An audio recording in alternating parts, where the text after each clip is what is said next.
Good morning, brothers and sisters. Kamusta ang bawat isa?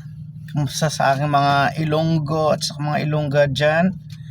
Especially mga babayan natin sa Saudi Arabia.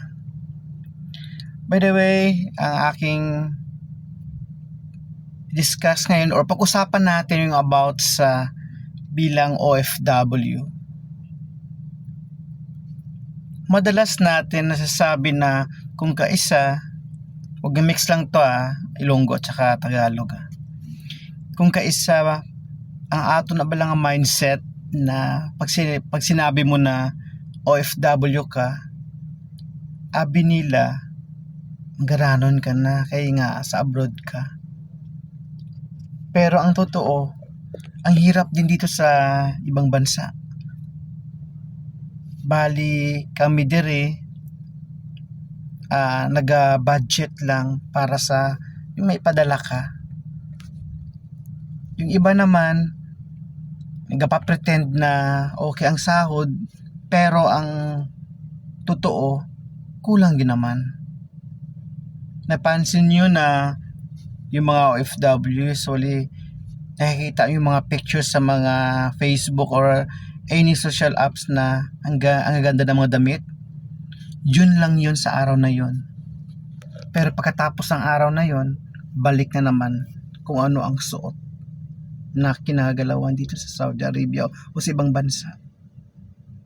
So sa mga kapwa ko OFW, huwag lahat ipadala. Dapat may matira ka rin sa sarili mo. May maiwan ka ba lang para man sa imo na in case of emergency, may bunuton ka para instead na mag-ask ka ng help sa mga neighbor mo, sa mga kaibigan mo, meron ka sarili mo na kinukuha. Yes, kailangan natin magpadala sa ating mga family natin, especially sa mga asawa natin, sa nanay natin.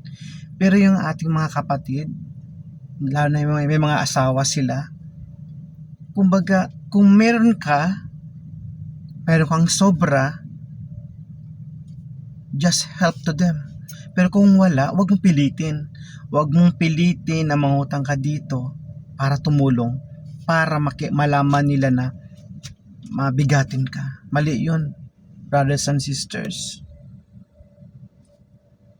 We need to be practical sa mga pinaghirapan natin.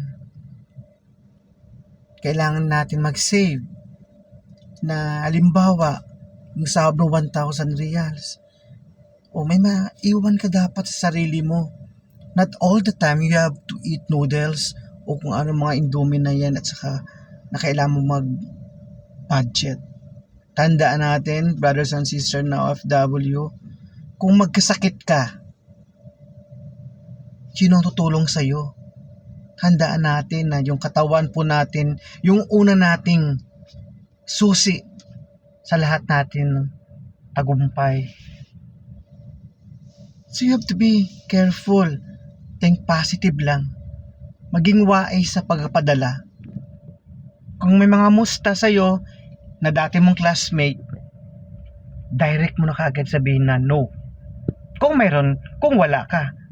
Kung meron ka, even na meron ka, just think muna kung kailangan mong bigay.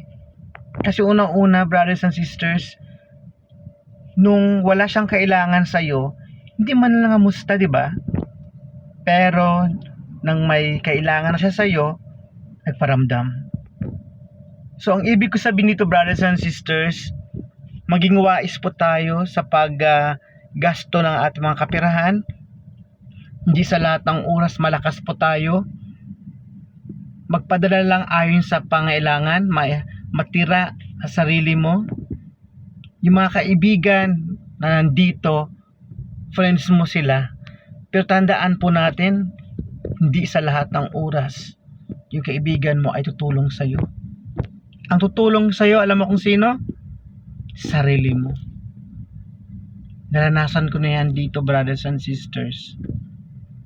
Pag tumulong ka, don't expect na may babalik sa'yo. Bonus na lang yun pag may bumalik. Pero pag wala, huwag ka mag-expect. Huwag masakit yung damdamin mo. Pag tumulong tayo, sabihin mo sa sarili mo na thank you. Huwag ka na mag-isip kung may babalik pa. So yun lang, brothers and sisters. Ako ay papasok na sa building. Doon na lang po ako maghintay sa taas. Alam ko by and by darating na rin man sila. So yun lang maiwan ko ngayon as an OFW sa mga aking mga Ilonggo at sa mga Ilonggo na OFW o hindi man Ilonggo. Palagi nating isipin na palagi tayo ay magtipid sa ating mga pera at gumasta ayon sa pangailangan. Once again, God bless us all.